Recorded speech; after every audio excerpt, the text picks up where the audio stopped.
Hi everyone, thanks for tuning in to our Emmy Contenders series. My name is Yvonne Villarreal and I cover television.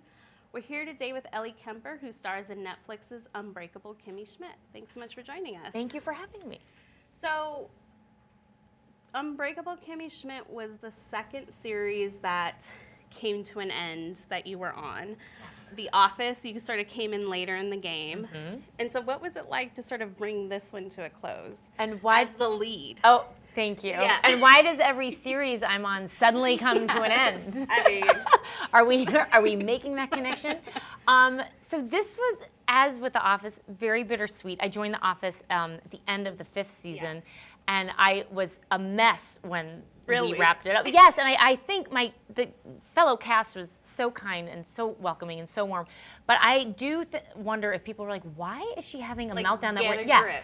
You weren't here from the start. We were anyway. Nobody ever actually said that, but I was worried that, because I was very sad. It feels like you're leaving, high school or something. Mm-hmm. And with Kimmy, we didn't know that the show was going to end when it did. Like when we started season 4, we didn't know it was going to end up being the final season. And when we found out that it would be, I felt sad because I love this world. I love these characters.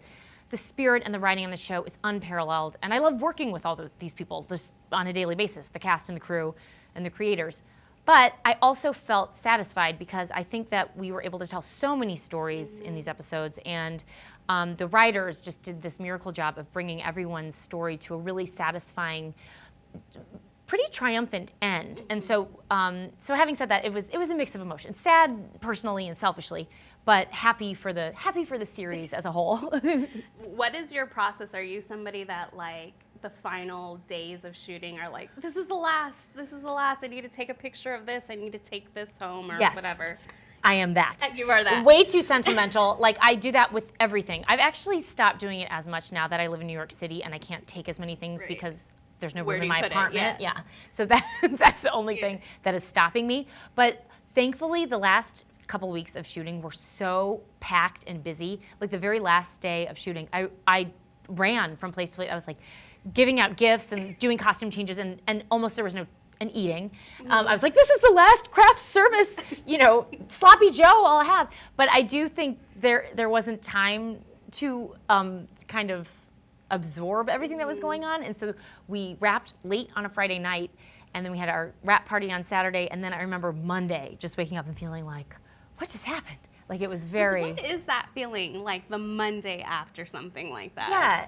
It's weird. I think it's different from other jobs because you know that these jobs are finite and you know that that they will end eventually, and you form such a strong bond with everyone because you're working these long hours on this very interesting project together. And so it feels I don't want to take anything away by comparing it to camp, but it's a very high profile, high intensity camp, but it does feel like a loss, and you feel a letdown, and then I think first you're just maybe recovering because it's very tiring, but then, I can't help but feel emotional about it. People have said, oh, it's job's end, people move on, but I think I don't know, I haven't worked in many other, or really any other fields, so I don't know what to compare it to, but it does feel, I think it's good that you feel a little bit sad to see it go.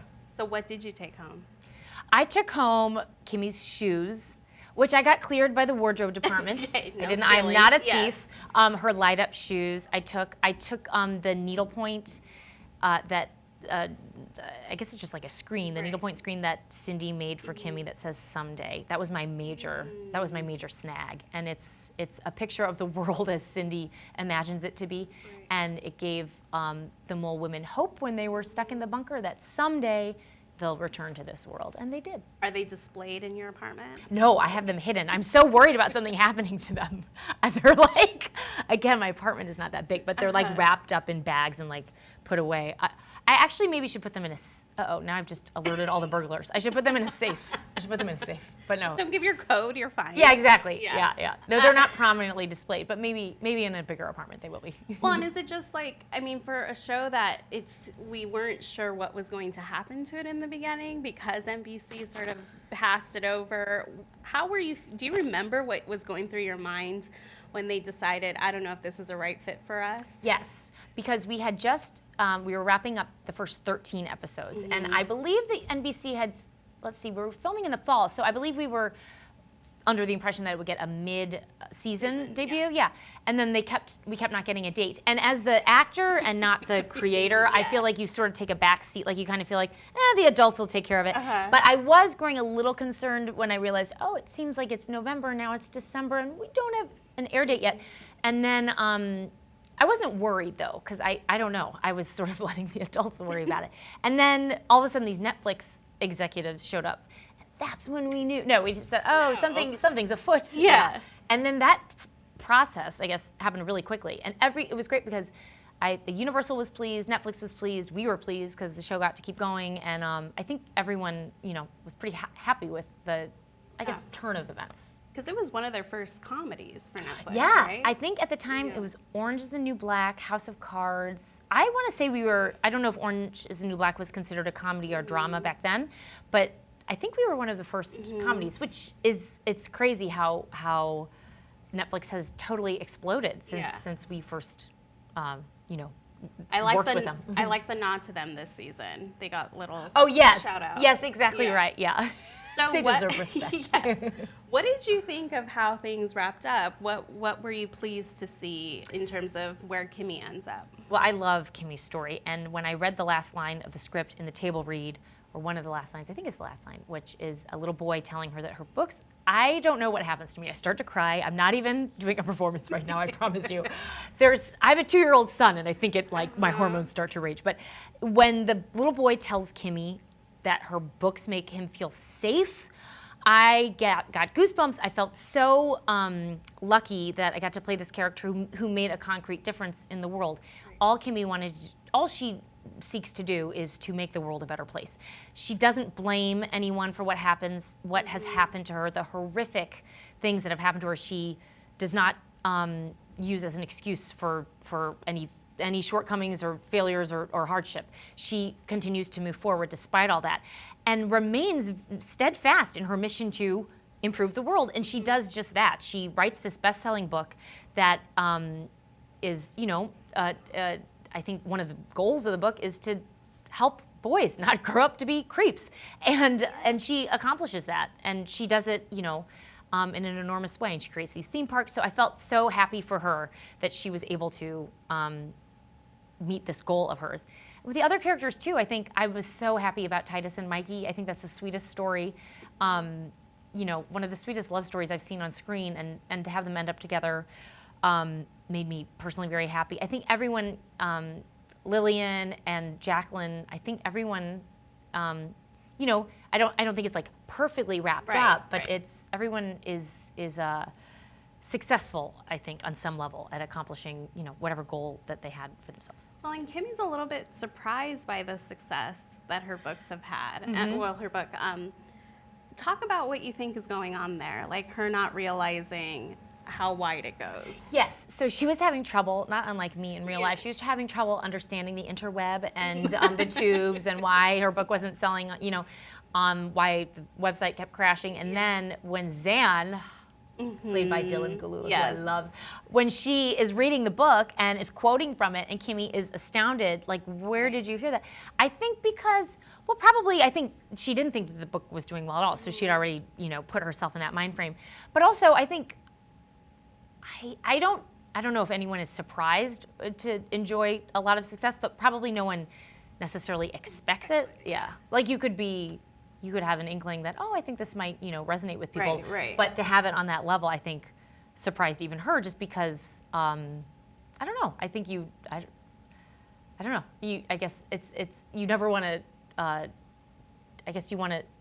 What is it? Expect the best, prepare for the worst. I think just success on that level, it's like Harry Potter level, So. Well, I was gonna say, I think it's fair to say that no series character has ended their arc with a theme park. Like that's pretty unique to Kimmy. It is, yes. And I like that it has to do with her.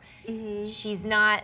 I didn't know which route they would take Kimmy. The writers would take Kimmy if, they might wrap it up with a wedding for Kimmy. Right. And those are fun too. But I was personally happy to see that it was work related and that it was, again, on such a large scale, I think. Are you thinking about what's like how she's handling the success now? Because I know we're getting this interactive special. Yes. Like, and what's the status of that? What can you tell us? I can tell you that I think we're going to start shooting it pretty soon. I don't know when this will be viewed, but we're supposed to start filming in June, which I'm ecstatic about because I've read the script and it is, again, it's Tina and Robert and Meredith and Sam who wrote the script are the most brilliant writers out there, and to see what they do with these characters and to continue to tell stories about them is phenomenal. It's phenomenal to be able to be a part of that. But I would imagine that I don't think the success goes to Kimmy's head. I think that she just isn't wired that way, and probably has trouble enjoying it on some level, and is just happy that Right. I think she's selfless at her core. Is it safe to assume that it picks up where we've left off? I guess I won't say that much, only because I still could technically be fired, so I won't say that much about the interactive feature. I don't think you'll be fired. I don't know. There are lots of, you can just put a redheaded wig on mostly anyone. So one thing I did not know is that John Hamm used to be your teacher. Is that crazy? I know. Tell me the story, please. I'm sighing because what a turn. I mean, like, what good fortune that is. Yeah. So John Hamm, the Prince, John Hamm, went to my high school. He's 10 years older than I am. I'm very young. Yeah, No, I'm kidding. yeah. But he's 10 years older than I am, and he went to my high school, went to college, graduated, came back and taught theater for a year, and I was a freshman in high school by that point. Wow. So he taught me the improvisation section of my ninth grade theater class, and he was certainly he had that charisma back then. It was before Mad Men and all this, obviously, but of course, you have, a young, talented teacher who's handsome teaching you theater. Everyone's like, oh, we called him Mr. Hamm. I had to pause. I said, we didn't call him John, but we called him Mr. Hamm. Mr. Hamm. Mr. Hamm. And then a few years later, you start seeing him, or no, many years later, I guess, you start seeing him on the sides of buses. He's Don Draper, and you think, oh my gosh, he taught me theater. But that man, I know I don't need to convince anyone, he is just a prince among men. I emailed him. I looked him up on our high school alumni website, and I emailed him. I was out in LA doing my one-person show when I was 27. So last year. No, this was 12 years ago, and I can't do the math. It was not that long ago. It doesn't matter. It was 10 years ago. Like a decade. A yes. decade. And he emailed back right away. I invited him to the show. He's like, I should be out of work by 5. I would love to make it. And there he was in the front row. Wow. Yes, he's with a St. Louis Blues cap. The only thing is, it was a little distracting because everyone was like, John Hamm's in the audience. Yeah. I was like, what's his teaching style? Do you remember learning anything he specific? taught me the central tenet of improv, which is yes and. So a free improv lesson, when you are given a statement in an improv scene, your fellow performer is to accept the truth of that statement and to build on it. So yes, what you just said is true, and here I'm going to build on this. And so he taught me that, although I seem unable to describe it succinctly. But so that is what he taught me. He's low key. It's so funny because the character of Don Draper, I think, is so intense. Yes, very intense. And then I love seeing him show up in 30 Rock and SNL and be so funny because anyway, it's hard, I would think, to do both things as exceptionally as he does. So did he remember you when you went to that show? Was Yes. he like, oh, that's good? Oh my gosh, he's like, oh, yes, of course in the email I said, you taught me. I don't know if you remember. And he's like, of course I remember you. That's amazing. He is a good actor. Maybe he was pretending to remember me, but if he was, that's all the same to me. And he always asks about my mom. He's like, how's your mom doing? Now, how nice is that? Yeah. True Gentleman, yeah. And it's funny because you don't get to do much improv on Kimmy Schmidt because everything's sort of there. Yeah, it is. There's zero improv. I love both ways. The Office, there was a lot more breathing room and time to riff, I guess. Yeah. And the Kimmy is written in a different way, and the jokes are so precise and pristine that they're really, if you add a the or a well, we are corrected by the script supervisor because it throws off the rhythm of the joke and the dialogue, and it's so fast. There's so many words to say. What was it like riffing on The Office, especially like with the caliber of talent there? Were you just intimidated? Yes. Do you remember bombing? Oh, I rarely attempted a riff because Really? I was new. Yes, and I was new when Steve Carell and like Ed Helms riffed. Great, because they are seasoned improvisers, and it's also like Steve Carell. It's his show. He can do what he wants. And also, I mean, when he improvised, it's so funny. He's a genius. I stayed away from that because I was new, and also, I don't know. You're like, no. 90% of the time, yeah, it's not going to be used. What has it been like to see how The Office has like reached this new generation? People are discovering it like it's the first time. Gen Z. I mean, are you just getting stopped all the time By the for way, that? Wasn't when you said Gen Z, I was like, I'm going to ask her, and then it landed in my head, Generation Z. Yeah. It's okay. First of all, it makes me feel 1,000 years old when these 12-year-olds are saying, "Oh, are you Erin Hannon from The Office?" Because I thought, "Oh, you were, I guess, 4 when the show was on, and now." But it's amazing that it's being rediscovered it's primarily on Netflix, I think. I think it's the #1 show on Netflix. I read that. Like between that and Friends, like that's what all the like teenagers are watching. Can I say that makes me so happy because it's a good show. It's like, I can't tell you how many people have, and I did the same because I watched it for all its entirety before being cast on it. It's a show that makes you feel better, maybe unexpectedly, but it's a very soothing show. I know a lot of people watch it when they're sick. It's just, I think there's a comfort and a reassurance in that show that really resonates with people. And I think there's a lot of stuff on television that maybe you don't want a 12-year-old watching. So to have this, I think is really, that's good. That's good. Well, back to Kimmy. I mean, what was it like? I mean, she's somebody that has, been through a lot. Yeah. And she doesn't have this cynicism. She's very optimistic, and she sees the good in people despite everything she's been through. What was it like sort of playing that for 4 seasons and getting into her mindset and doing her justice? Yeah, it was very inspirational, and I guess aspirational too, because I don't carry that in my in the way I conduct my own life. I would hope to, but I know I fall short a lot of the time. I'm quick to, that wasn't my fault. It was raining, whatever it is, to blame some outside circumstance. And Kimmy just doesn't do that. And she is a fighter and a warrior, and I think she was, born that way. I think she was born with a certain strength, but I also think she calls upon that resilience and tenacity because she had to use it for years, while being held captive underground. I mean, she went through the most unimaginable experience I cannot come close to relating to, because of the extreme circumstances of it, and yet she refuses to blame the world for any bad hand that she has been dealt. So I really do, and in fact, since we wrapped, almost a year ago, the final season, I have missed that because in a way it was like, I don't want to say therapy, but it was so instructive to play this character who is just much stronger than I am in real life and much more optimistic and selfless. And so she's such a good character to have in the world right now because some people who are very prominent in the world right now do blame, other people a lot, and she just doesn't do that, and she takes responsibility for herself. And she's such a positive force to have in the world. I didn't create her. Tina and Robert. I wasn't bragging about myself. It's Tina Fey and Robert Carlock. You brought her to life. Yeah. Oh, thanks. No. Before we get to our lightning round, I want to ask you about being featured in front of live in front of a studio audience. Like, what was that experience like? Amazing. I am still.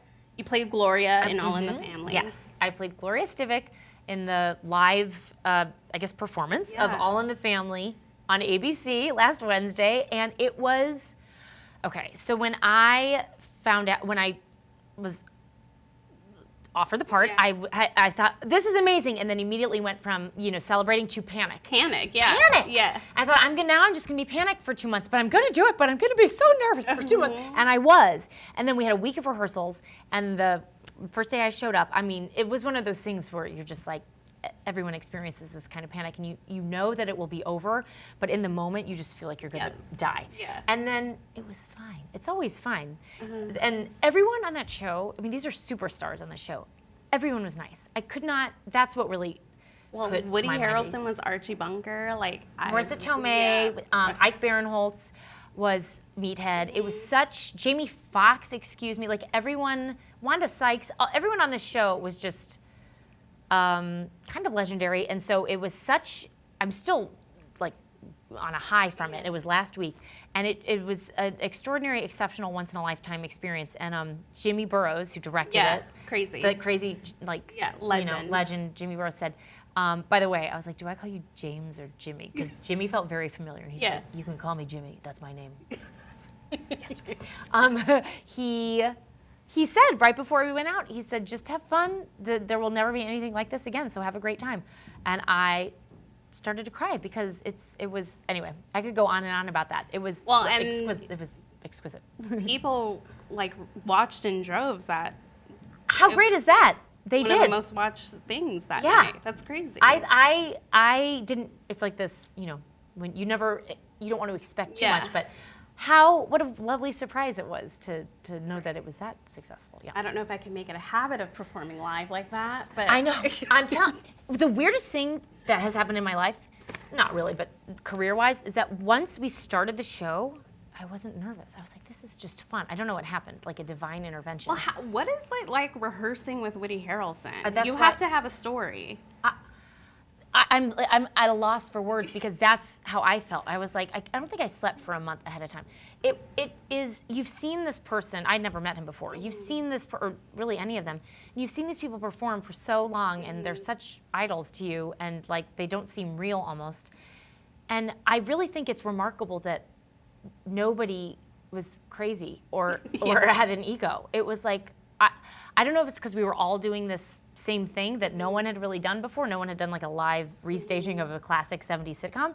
Right. And so maybe that put us on the same playing field, but I don't know. All I know is like when you're at that caliber, the caliber that these other guys are at, you don't have to be nice. So, I mean, you would want to be nice, but I'm just saying they could have behaved any number of ways, and they were all just very kind people. So what a relief. Yeah. I just imagine it's hard working opposite Ike because I would just be laughing all the Oh, time. he's so funny. But, Luckily, I didn't have to look at him that much because he most of the works side, But every time I would, you're yeah. exact. I have to be careful. Yeah. I know him from the Mindy Project. and Right. He's That too is one of the funniest much. characters on television. Yeah. Well, we're gonna do the lightning round. Okay. You could give your answers to camera 3. Okay. Last show you binge watched. Oh, Afterlife, Ricky Gervais. Yeah. What classic TV show would you have loved to be on? Oh, The Brady Bunch. Worst job you've had, and it doesn't have to be acting. Oh, yeah. The worst job I had, I guess, was. Oh wait, hold on. Let me think if this is the worst job. Like there might be another one. I know. I was like, which is the very worst? I guess. Okay. Oh, I don't want to see it. Okay. Worst job I had was working at this cupcake store where I could never remember the ingredients in the cupcakes, and it was like every day was like a pop quiz, and I failed. I don't know why it was so hard to remember. I should be able to memorize things. Are you good at baking now? No, it's too precise. I'm still looking here. I know. I don't have that precision. Well, thank you so much Oh, that for was it. being Okay. here. Thank It was you. a pleasure talking to you. It was wonderful talking to Well, you. I'll be looking forward to the interactive special. Me too. Me too. And then all the secrets will be All the secrets revealed. will be revealed. It's amazing what those guys wrote. It's like, I can't wait. Yeah. Well, thanks so It'll be much good. for being Thank here. you. And thank you guys for tuning in. If you want to see more of our Emmy chats, head over to ellietimes.com.